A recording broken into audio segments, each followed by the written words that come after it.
Hi, my name is Lucy Anderson and I am 40 years old. I previously worked as a registered nurse, but a few years ago, I felt I needed to leave that career and go into ministry full-time. It wasn't an easy decision, but looking back, I can see that every step of my journey was leading me to this point. I'm sharing this story today because what happened to me not only changed my life, but also gave me a new understanding of fasting, prayer, and God's purpose for all of us.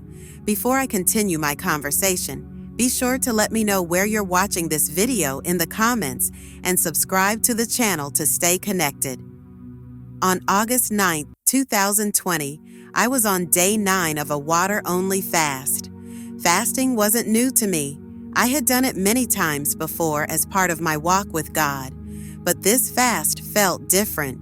It felt like God was calling me to something deeper that I didn't yet understand. That morning, while driving to a prayer meeting, everything changed. I got into a serious car accident that left me clinically dead for several minutes.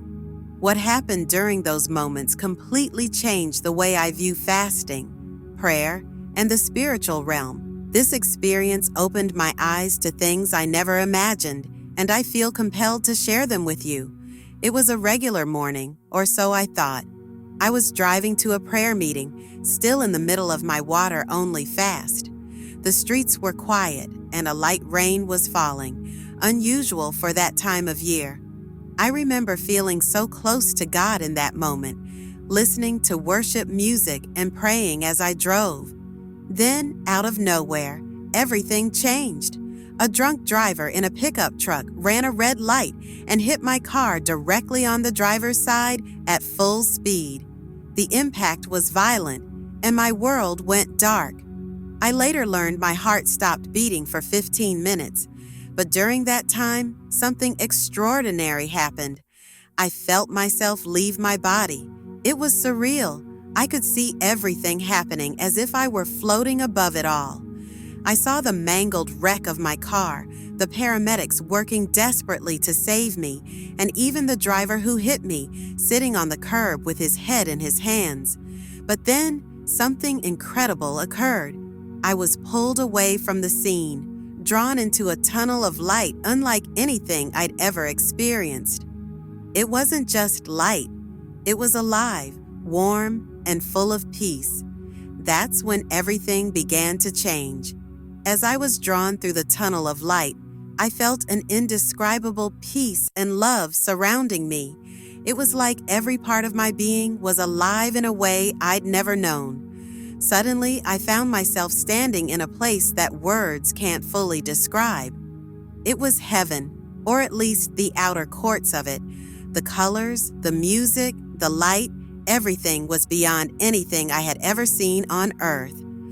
But what truly overwhelmed me was the presence of Jesus.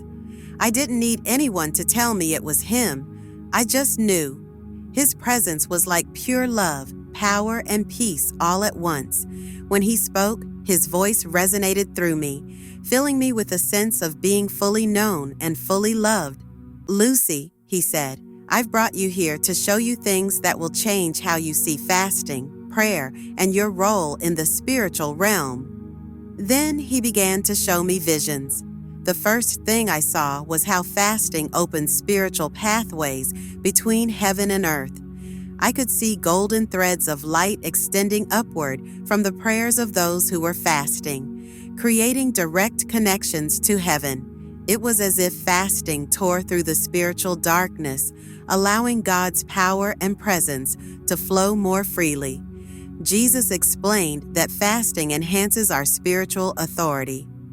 Each day of sincere fasting strengthens our ability to pray with power and precision, breaking through barriers that might otherwise take years to overcome. I saw how fasting can break bondages, chains of addiction, oppression, and generational curses. It's a weapon in spiritual warfare, giving believers the strength and discernment they need to stand firm against the enemy. Then, Jesus showed me something beautiful. He revealed how fasting, when combined with worship, creates a unique connection with heaven. I saw how worship during fasting carries a special fragrance in heaven. It's like a sacrifice that brings deep joy to God, aligning our hearts with His in a way that transforms us from the inside out. Fasting, Jesus said, isn't just about discipline or sacrifice. It's about partnership, partnering with heaven to bring my will to earth. Those words have stayed with me ever since. They completely reshaped my understanding of fasting, and I know they will for others too. As I stood in awe of His presence, Jesus began to show me a series of visions that completely transformed how I view fasting. The first vision took me back to the days of Moses. I saw him on Mount Sinai during his 40-day fast, receiving the 10 Commandments. But now I could see the spiritual dynamics behind it. His fasting wasn't just an act of physical denial. It was creating a space in the spiritual realm where God's glory could manifest in a way that allowed him to receive the law. It was as though fasting made heaven and earth overlap. Next, I saw Daniel during his fasts. I watched him praying fervently while fasting, and in the spirit realm, I could see his prayers pushing back dark forces over entire regions. His fasting wasn't just about personal devotion. It had a ripple effect that shifted the spiritual atmosphere over entire nations. It was incredible to see how his faithfulness and fasting allowed heaven's power to break through. Jesus then showed me the power of corporate fasting, when groups of believers fast together in unity. In this vision, I saw communities and even nations coming together to fast. The combined prayers and fasting created something extraordinary in the spirit realm. It was like spiritual storms of power, breaking through barriers and shifting atmospheres over cities and entire countries. I saw chains of bondage shattering and darkness being pushed back, all because people humbled themselves together in fasting and prayer. One of the most powerful moments was when Jesus explained how fasting unites people with God's purposes. He showed me countless believers throughout history who fasted not knowing the full impact of their sacrifices, yet their fasting had changed the course of events, ending wars, bringing revival, and breaking oppression. Their actions might have seemed small at the time, but the spiritual impact was massive and eternal. Jesus looked at me with such tenderness and said, "Lucy, fasting isn't just about personal breakthroughs. It's a tool I've given my people to transform the world. When my children fast, they join me in my work of redemption and restoration." I was overwhelmed by the beauty and power of what he showed me. Fasting isn't just a spiritual discipline, it's a divine partnership that can shift history and transform lives. As I stood in the presence of Jesus, his words carried a depth of love and wisdom that completely redefined my understanding of fasting. He began by explaining how fasting refines spiritual discernment. It's like tuning a radio to a clear signal. Jesus showed me how, when we fast, we quiet the noise of the world and align ourselves with heaven's frequency. It's not just about hearing God more clearly, it's about becoming more sensitive to his leading in every moment. Then he revealed something I'd never considered before. Fasting strengthens what he called our spiritual DNA. He explained it like this: when we fast with humility and a pure heart, it's as if our spiritual senses are upgraded. I saw how fasting creates new spiritual pathways within us, allowing us to walk in greater discernment and authority long after the fast is over. It was incredible to see how fasting doesn't just impact us in the moment, it transforms us in ways that last a lifetime. Jesus also talked about reservoirs of spiritual provision. I saw these as vast storehouses in the spirit, filled with strength, wisdom, and grace.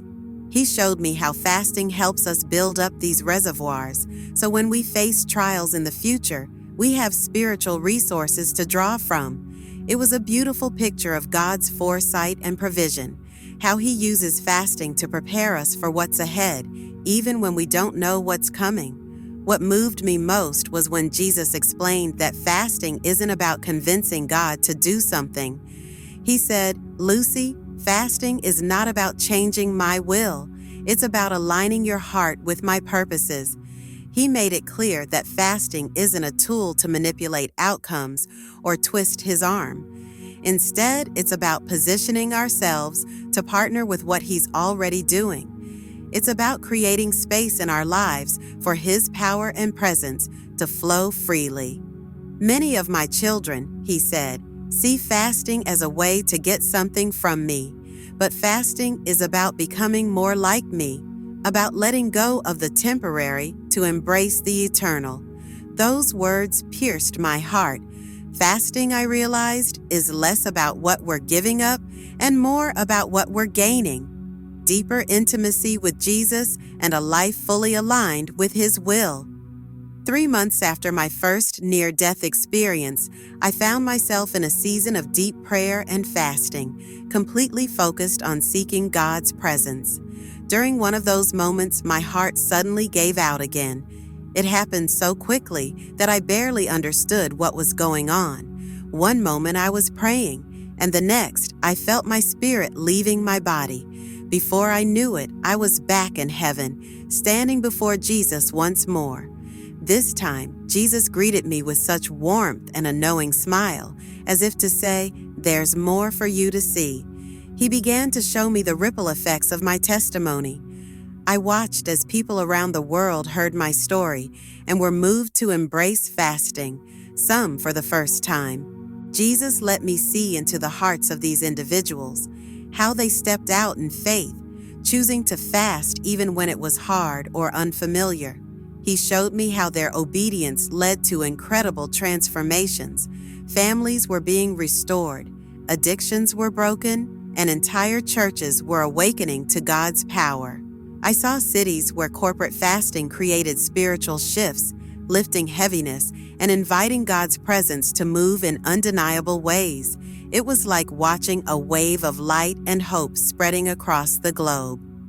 Then Jesus turned to me and said, "Lucy, your testimony isn't about you. It's about what I'm doing through you to call my children back to me." His words were humbling and overwhelming. I realized that every detail of what I'd experienced, the fasting, the near-death moments, even the pain, was being used for a greater purpose. It wasn't just about my journey. It was about igniting a fire in others to draw closer to God. What struck me most was how personal it all was. Jesus showed me individuals, single mothers, pastors, teenagers, each encountering breakthrough as they surrendered to him through fasting. He even revealed moments of doubt and struggle they faced, but how his strength carried them through. When I returned to my body, I woke up with a profound sense of purpose. My story wasn't just my own anymore. It was a call to action for anyone who longs to see God move in their life. Jesus made it clear, fasting isn't just an ancient practice. It's a key to unlocking heaven's power in our world today. When I stood before Jesus during my final moments in heaven, he looked at me with such love and seriousness, as if the words he was about to speak carried an urgency I couldn't fully grasp. He said, "Lucy, fasting is not just an ancient tradition. It is a vital, living discipline that I am calling my people to restore, especially for the days to come." He began to explain why fasting was so essential. It wasn't about earning power or favor from him. Nothing we could ever do would make him love us more or less. Instead, fasting was about creating space in our lives for him to move. It was about quieting the noise of the world so we could hear his voice more clearly. "Fasting aligns your heart with mine," he said. "It's not about proving your strength, but allowing my strength to flow through you." Jesus emphasized that fasting is a partnership. It's not a formula or a checklist, and it's not meant to manipulate God's hand. Instead, it's an invitation to walk more closely with him. He said, "When you fast, You're stepping into a deeper trust with me. You're saying, Jesus, I need you more than anything else. And I respond to that surrender with my power and presence. He also spoke about the challenges ahead, times when the world would grow darker and faith would be tested. Fasting prepares you for spiritual battles, he said. It strengthens you in ways that prayer alone cannot. The days ahead will require my children to be grounded, discerning, and filled with my spirit. Fasting will be a key to standing firm. As he spoke, I felt his words settle into my spirit like seeds being planted. I saw visions of people all over the world returning to fasting, not out of obligation, but out of a desire to draw near to him. Their obedience unleashed breakthroughs, not just in their own lives, but in their families, communities, and even nations. Before I returned to my body, Jesus leaned in and said, "Tell them, Lucy. Tell them that fasting is a gift I've given, not a burden. It's a doorway to my heart, my power, and my purpose." Those words have stayed with me ever since, and they drive everything I do now. Fasting isn't just a practice, it's a lifeline to heaven. When I came back to my body, it was nothing short of a miracle. The bright light that had surrounded me in heaven was replaced by the sterile, harsh lighting of the hospital room. I could feel the cool sheets beneath me, but I couldn't ignore the fact that something profound had changed. I'd been clinically dead for several minutes. My heart had stopped. I had experienced heaven. But here I was, wide awake, with no damage to my brain or body. The doctors were in shock. They couldn't believe I was alive, much less that I had no lasting effects from the trauma. They called it a miracle, and as much as I wanted to shout and proclaim it, I knew that the real miracle wasn't just my physical survival. It was what God had shown me and what I was now called to share with the world. The first thing I did was begin to tell anyone who would listen. My family, my church, the doctors, they were all stunned by my story. I didn't want to keep this revelation to myself. I knew that what God had shown me in heaven was not just for me. It was for His church, His people. Fasting had taken on a whole new meaning for me, and I couldn't keep quiet about it. I shared how fasting wasn't just about denying yourself food. It was a divine partnership with God that opened up spiritual pathways and authority in ways I had never imagined before. Fasting wasn't just a practice, it was a weapon, a tool for spiritual breakthrough, and a way to align our hearts with heaven's plans. As I began to share my story, I noticed something remarkable happening. People were hungry for this truth. I would speak to groups, and the room would be filled with anticipation. People were eager to hear about fasting and how it could change their lives. And as they fasted, I witnessed their lives begin to change. Addictions were broken. Healing came in miraculous ways. Marriages were restored. But the most beautiful thing I saw was how people were drawing closer to Jesus. The intimacy that comes through fasting was being experienced by many, and that's when I realized the true power of what God had shown me.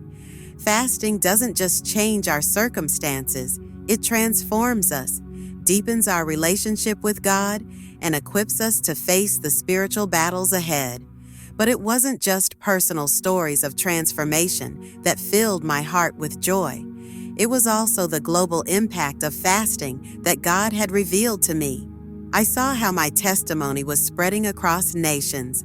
People all around the world were being drawn back to the discipline of biblical fasting, not as a ritual or religious obligation, but as a powerful, life-changing practice. I watched as churches and ministries embraced fasting as a spiritual tool that united them in prayer and worship. I saw entire communities being set free from spiritual oppression as they partnered with God through fasting. The more I shared, the more I realized that fasting wasn't just a spiritual discipline. It was part of a larger movement, a movement that was awakening people to the reality of spiritual warfare, spiritual authority, and the power of partnering with God in His work. It was a movement that was preparing the church for the challenges ahead. The joy I feel as I witness these transformations is indescribable. I've seen people who once thought fasting was an impossible task discover its beauty and power. I've seen lives turn around, not because of their own strength, but because they chose to humble themselves before God and say, "I need you more than anything else." And that's the essence of fasting. It's not about trying to force God's hand. It's not about earning favor. It's about positioning yourself to receive from Him, to align your heart with His, and to partner with His purposes in the world. As I reflect on this journey, I can't help but be overwhelmed by the grace of God. He didn't just give me a second chance at life, He gave me a second chance to walk in a deeper understanding of His kingdom. I'm not perfect. I still face challenges, but the peace I have in my spirit is unshakable because I know I'm walking in His will. And every time I fast, every time I come before Him in worship and prayer, I'm reminded of the incredible privilege it is to partner with Jesus in His work on earth. The spiritual awakening I'm seeing now is just the beginning. I believe God is calling His people to rise up, to embrace the power of fasting, and to prepare for the work He has ahead. We are entering a time where fasting will no longer be optional. It will be essential for victory in the battles that lie ahead. And my heart is full of joy as I watch more and more people step into this powerful, transformative discipline. So, to anyone reading this, I encourage you, don't wait, don't delay. Embrace fasting as a way to draw near to God, to partner with His purposes, and to experience the life-changing power that comes when you surrender your heart and your life to Him. It's a gift, and I'm living proof of how it can change everything.